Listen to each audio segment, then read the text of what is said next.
You're listening to the Unsure Entrepreneur podcast with Roger Pierce. Whether you're scribbling business ideas on a napkin or wrestling with the should I, shouldn't I question, get ready to explore the realities, the risks, and the rewards of entrepreneurship as we share the stories, scars, and successes of small business owners. Hi there, and welcome to this episode of the Unsure Entrepreneur podcast. I'm Roger Pierce. I've known my guest today for many years, and I'm positive you're going to enjoy lots of valuable insights today. Mathew Georghiou is a dynamic entrepreneur, engineer, writer, and inventor with a passion for revolutionizing business education and leadership training. He's the founder of 5 companies: MediaSpark, GoVenture World, Local, Brand Metal, and KleverToys. Now, over the past 2 decades, Mathew has invested millions of dollars and countless hours into developing the most advanced series of educational games and simulations in the world. For example, Mathew's groundbreaking GoVenture programs have been adopted by thousands of schools, universities, and educators globally. His latest venture, Business XP, which we're going to ask him about, offers the world's first fully game-based experiential learning curriculum, positioning itself as an alternative to conventional business schools. Someone who clearly believes there's a better way to learn about business and entrepreneurship, Mathew's innovative approach to experiential learning has transformed traditional methods of business training. Welcome, Mathew. Roger, thanks for having me. Now, listen, it's great to have you here, and I've got so many questions for you. I'm going to start by just saying, you're such a prolific entrepreneur and someone who I've long admired. I know you've helped thousands and thousands of people discover entrepreneurship and get better at entrepreneurship and business. Looking through your universe before this interview and catching up on all the things you're doing, you are relentless, my friend. You've created so many products, and most of them intended to support new entrepreneurs. Beyond my little introduction there, can you explain in your own words a bit more about what you're doing? Sure. Yeah, I often say I'm going to have to be medicated at some point because I can't stop. It's a blessing and a curse to kind of keep doing these things. My focus for many, many years has been changing how we learn, particularly business education is kind of my real interest, entrepreneurship education. And I feel like we learn better when we're doing through experiential learning. And the power of experiential learning has not been fully utilized, fully leveraged over the past many, many decades. And I'm trying to change that by merging gaming and learning and try to make things better for everybody. It's fantastic. We're going to dig into some of your great products and services as we go along. But, you and I think, are kind of kindred souls. We share a strong belief in entrepreneurs and the power of entrepreneurship. And I'm going to quote you here. You recently wrote, quote, "Entrepreneurs solve problems. Entrepreneurs drive innovation. Entrepreneurs take risks and invest in the unknown. Entrepreneurs create jobs. Entrepreneurs create wealth. Hopefully distribute wealth to many people, not just a few." Fantastic words. I'm going to reuse that if you don't mind. But why are you so passionate about entrepreneurship? I think I'm mostly passionate about what I describe as the entrepreneurial mindset, thinking like an entrepreneur, because of course, most people will never be entrepreneurs. Entrepreneurship, you and I always talk about how hard it is, even though social media and humble bragging, all the stuff we see online suggests that all you have to do is follow a recipe and you'll be successful. We know that's not accurate.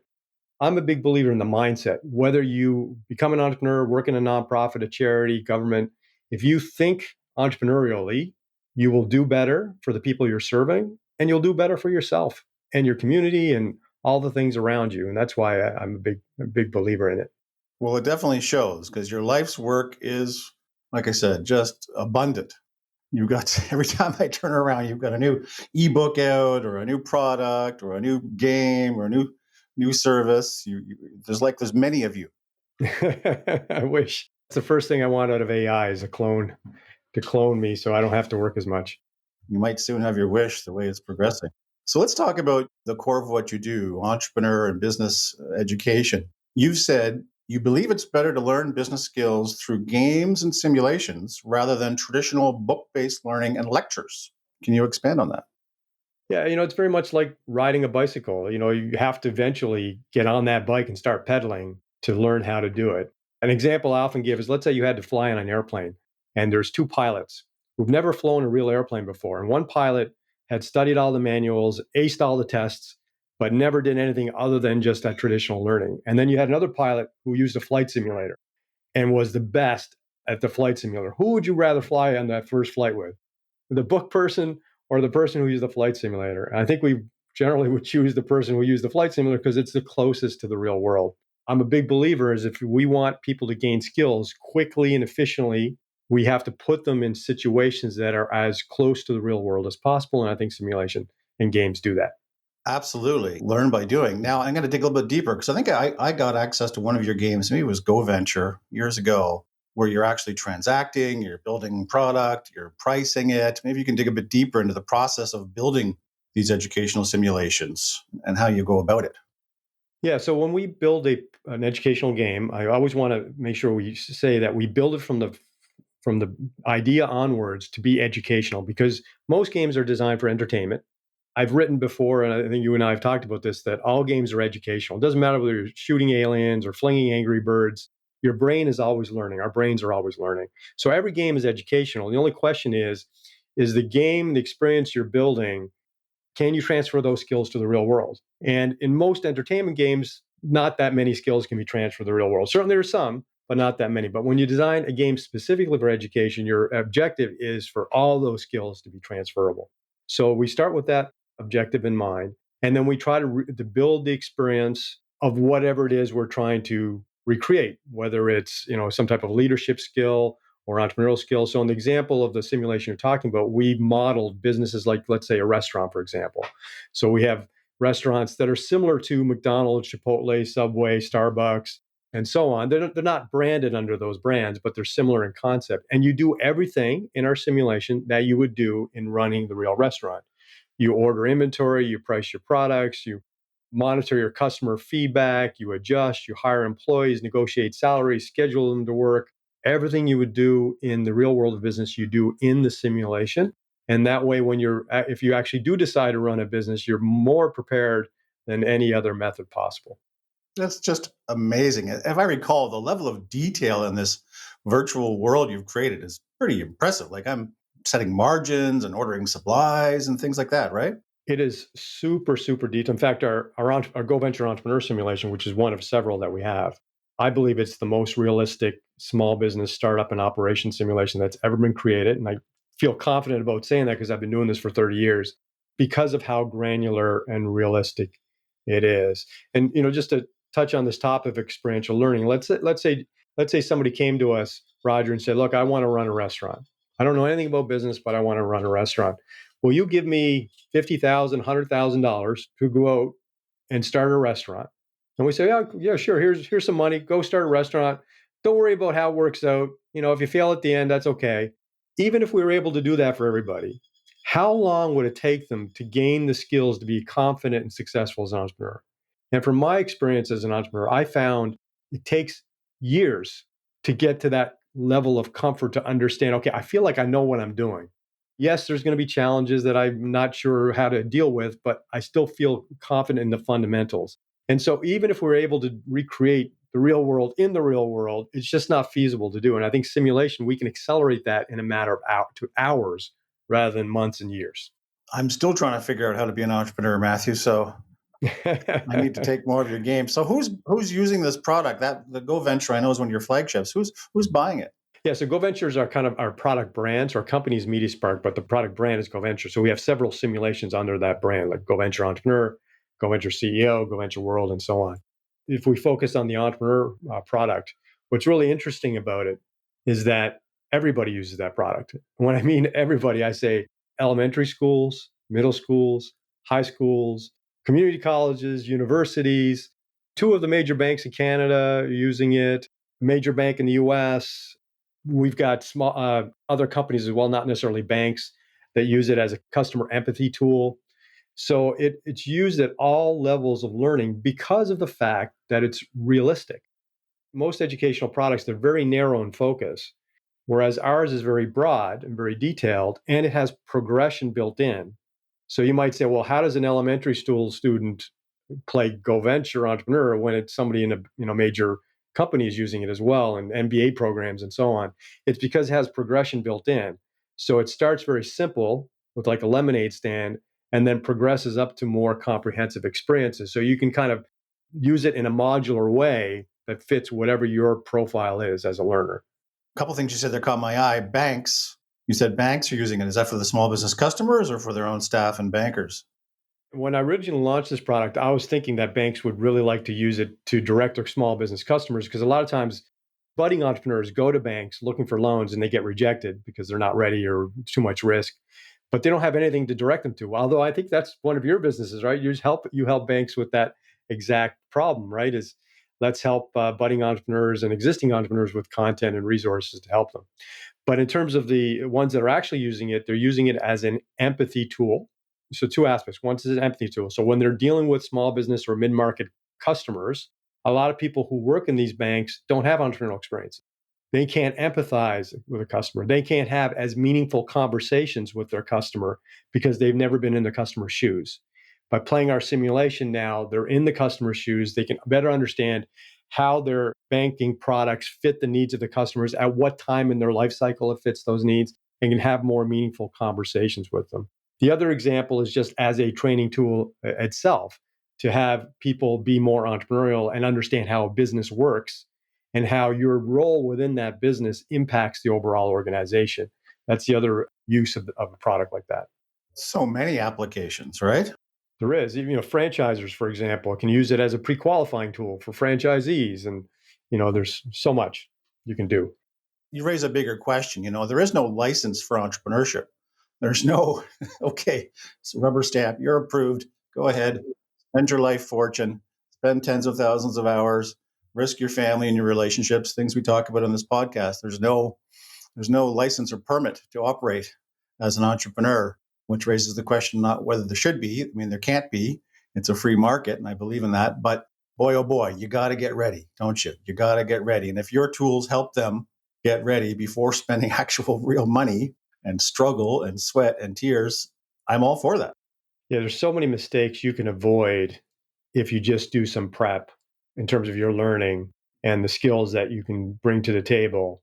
Unfortunately, I don't think a lot of people do that prep. Now, when you and I grew up, we didn't have the internet as a resource where you can learn anything we want at any time. Now it's available. You can access anything. So there's really no excuse to not doing that prep. And if you do it, you will save a lot of grief. You may save your business, because a small mistake can turn into a big mistake that's not recoverable.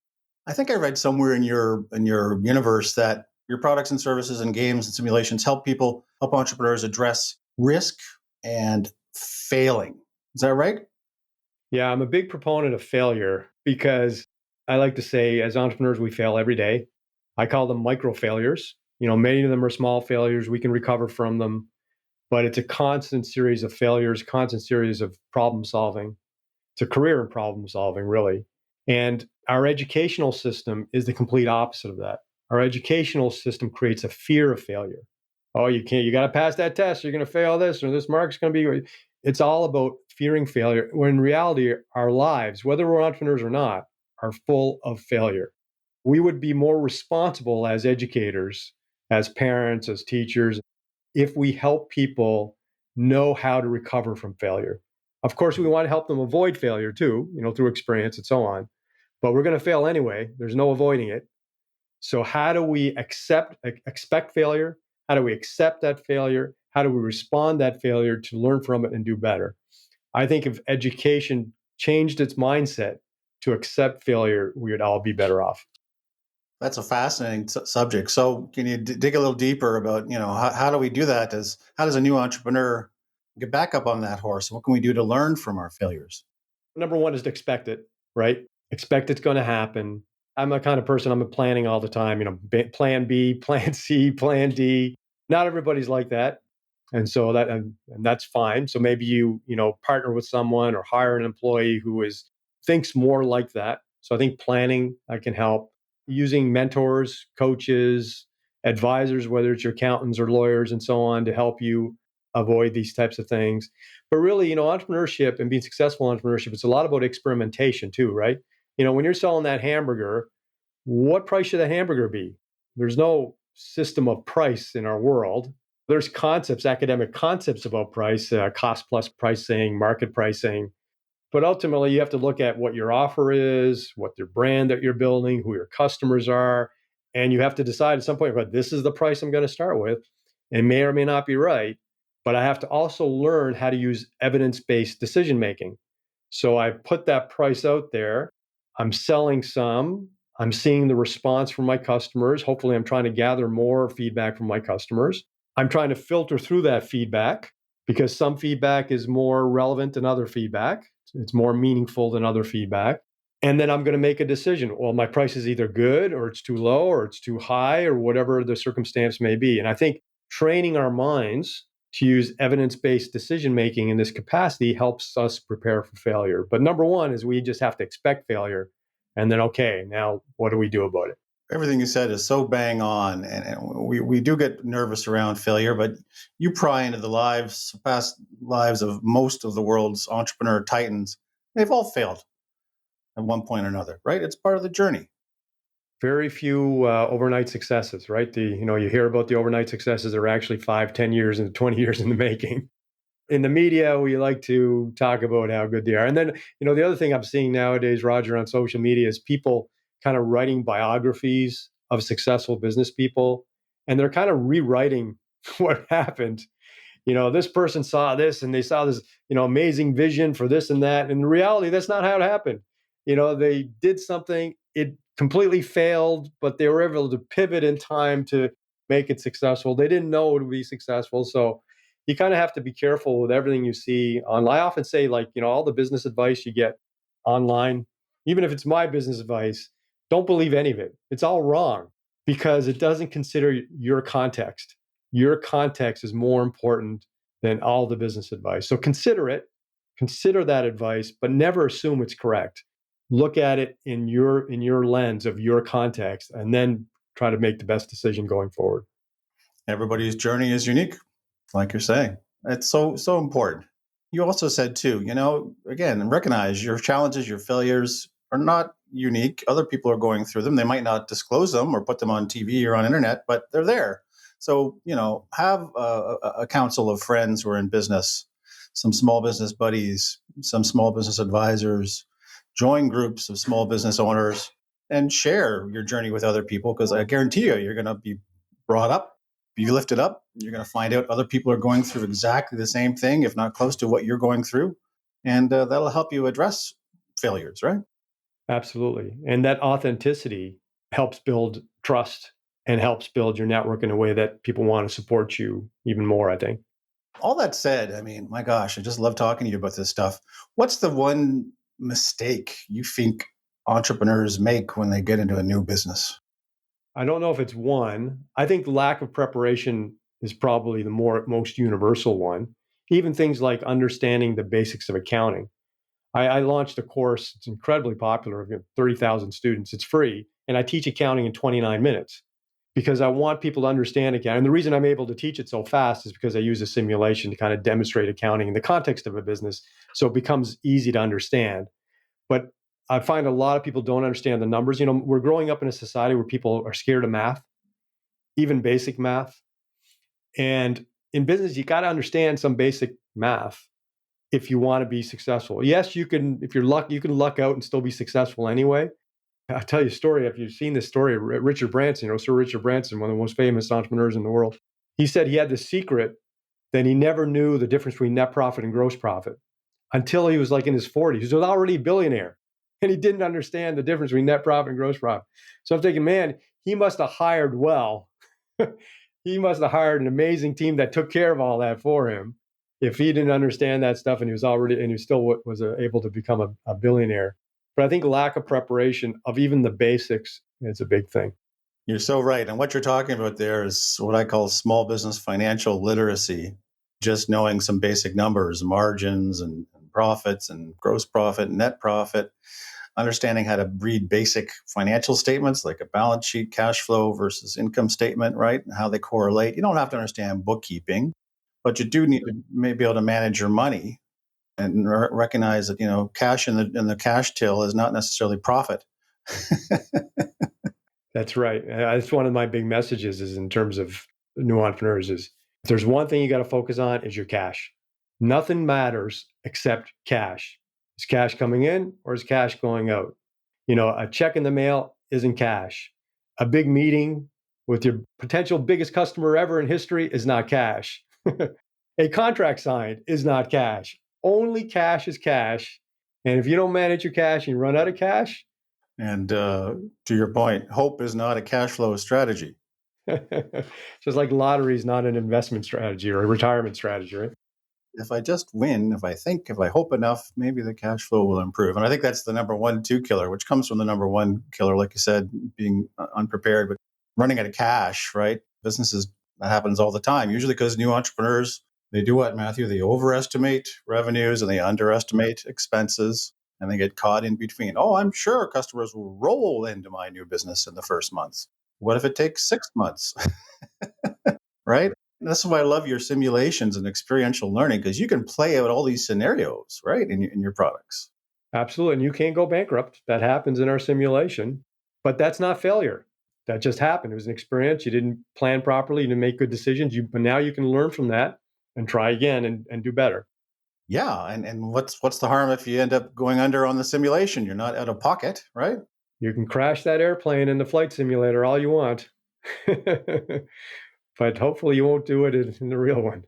It's so important. And you're touching upon something, one of my favorite concepts is minimum viable product, or testing the waters first, simulation, whatever you want to do, all of the above. So, look, restaurants, you talked about restaurants. Most banks won't even lend money to new independent restaurant startups because it's too risky a category. Why do that? And that's the first thing people think. I'm going to go out and rent a storefront and spend hundreds of thousands of dollars renovating and hire staff and equipment, and then I'll find out if it works. Why not start small with, like you said, a simulation? Or if you want to take it a step further, book a couple hours in a food incubator or a commercial rental kitchen. Sell your wares online or at a local farmer's market on Saturdays. See if there's a demand for your dish or your product or whatever. Put up a web page, simple web page. Put it on Shopify. If you're reselling products, do these things that are low cost to test the water. That's great advice. That's one of my big messages is, if you're not sure about entrepreneurship, even if you are sure, do what you're suggesting. But if you're unsure, I'm not sure if it's something for me and so on and so forth, do a side hustle exactly like you're suggesting. In fact, I created a document with 76 side hustle ideas. I give it away for free just to get people thinking about the opportunities. Wash cars, mow a lawn. Like, you need cash? There's so many things you could do as a side hustle. Keep your day job, keep that income coming, test out your idea. It might work, it might not. If it doesn't work out, the benefit is you've learned and gained entrepreneurial skills in a way that you've never been able to do before. Like, consider the fact that people pay a university, in some cases, tens of thousands, hundreds of thousands of dollars to learn the things that you could learn yourself just by doing a side hustle. I know you're a strong believer in helping kids and young people to experience entrepreneurship and learn about entrepreneurship at a young age. On Quora, you wrote this: entrepreneurship is a mindset that empowers individuals to take control of their own future and helps them realize personal goals and objectives. It's all about freedom, lifestyle, self-confidence, family, community, and more. The entrepreneurial mindset is one of the most meaningful gifts we can give to a child. Just beautiful. So expand on that. I mean, I think you said on there, the best age to introduce them to entrepreneurship is what, between 10 and 16? Is that right? I think that's definitely a good age. You can start earlier. I actually wrote a children's book to help introduce the concept for very young first readers, just this concept of self-control, self-actualization, before the word entrepreneurship is even brought into the picture. But I do believe that if you help your kids think entrepreneurially as soon as you can, as soon as they're ready, they will look at the world differently. They will look at the world with a lens of feeling more freedom and more control of their own destiny, rather than have to be on a path that, the world says, well, this is what we normally do. And so, like all of us did, like, when I was in school, I was really good at school, really good at sciences. So, the natural path was engineering or, some type of medical job. Ended up being an engineer. I didn't love academics. I hated them, hated my university experience from an academic perspective. Luckily, I played sports, so I was good with that. But I think, the earlier we can introduce kids at that age, and one of the best ways to do it is a lemonade stand. The lemonade stand has introduced so many people to entrepreneurial thinking at a young age. It is a super powerful experience. And in fact, I'm actually just launching a board game, a lemonade stand board game that'll be out in a few weeks, because I want to make it even easier for people to experience that learning opportunity. A board game. Board game where you kind of build a lemonade stand and then you run it and learn some of the basic fundamentals. Like I said, you are prolific. I'm trying. Get me some of that medication that'll slow this down because I need some time off. Need to rest this mind. By the way, I never talk about your invention side. You'll be pleased to know I have just ordered off Amazon Track Jack. Oh, nice. Lovely. You read my story. Looking forward to helping my son rejuvenate his Hot Wheels tracks. Tell us about that product. Thank you. Yeah, well, my son has loved Hot Wheels his entire life. He has special needs, so we were constantly playing Hot Wheels. And because of his special needs, I feel like I'm going to be playing Hot Wheels the rest of my life as well, because I don't think he's ever going to grow out of it. So we found that building the tracks was kind of time consuming and a little frustrating because you're putting them up on your couch or boxes and tape and everything to hold them in place. And I thought there had to be a better way than that. And I searched for a couple of years, couldn't find anything. So I said, well, let me make something. So I experimented, ended up making something. It worked out so much better than I even expected. I said, oh man. And the entrepreneurial mind just keeps driving me forward. It's like, I think I better sell this thing. And Hot Wheels is the top selling toy in the world for many, many decades. So I figured there might be a need here. So I manufactured the product, packaged it, sold it, ran into a bunch of hiccups along the way. But, now I'm selling every day and I'm pretty happy about it. Fantastic product. I mean, for those of people who can't picture this thing, go to the website. What's the website? It's trackjack.toys, TRACKJACK, just like it sounds, trackjack.toys. Yeah. Or just search for it on Amazon too. It'll come up. But it reminds me of Lego. You build this little platform or bridge and you stick your track on there. It holds it perfectly. And you're right. How many times have I propped up on pillows and couches and chairs? It never runs right. And the car always runs off the rail because I don't have it set up right. This will help. Exactly. And then at the end of the night, you got to take it all down because you want your living room back. And then, your child comes the next day and says, let's build another track. You're like, oh man, you got to do it again. I'm looking forward to playing with that. I'll let you know and I'll send you a picture. Well, we're winding down here in terms of time, but I want to ask you before we get into the wrap up, where I'll get you to plug your contact info. Mathew, what's your overriding advice for a new entrepreneur, someone who's thinking about getting into this life? The side hustle is my best advice is experiment by doing something on the side. So if you already have an income coming in, don't jeopardize that income yet. Keep that going. Do that side hustle. It might only take a few hours a week. See how it works out. You'll gain a lot of knowledge. You'll gain a lot of skills. You'll learn stuff you never thought you'd learn, even if your business is not successful. Just because the business may not be successful doesn't mean your experience wasn't successful. So do the side hustle. And then if you decide to start moving forward, do exactly the things you talked about earlier, right? Which is test. Do whatever you can to get out there, whether it's a farmer's market or Shopify store. And then if your business starts doing well and you feel like, man, I think this could be it, then you can start moving away from your other job and other responsibilities and move into entrepreneurship. And I'll share one quick example with you. I gave this suggestion at an event I was speaking at. So I said, just find some time, because if you're working 40 hours, you can find a few hours a week to put into something like this. Somebody said, well, what if I can't find the time to put in a few hours a week? And I said, well, you're probably never going to be an entrepreneur, because if you did quit your job and become an entrepreneur, guess what? You're going to have to work a lot more than 40 hours a week. So that alone may be good for you to discover that you're not ready yet to try it. But a side hustle is the best thing I think you can do. Absolutely. Brilliant advice. And with today's apps and everything automated for us, it's real easy to try stuff out. Inexpensive too. Like you can get websites, everything made so inexpensively. Absolutely. That's why I call it the era of the entrepreneur. Everything's aligning in our favor. Thanks again, Mathew, for taking your time and sharing your expertise. And boy, I could talk to you all day.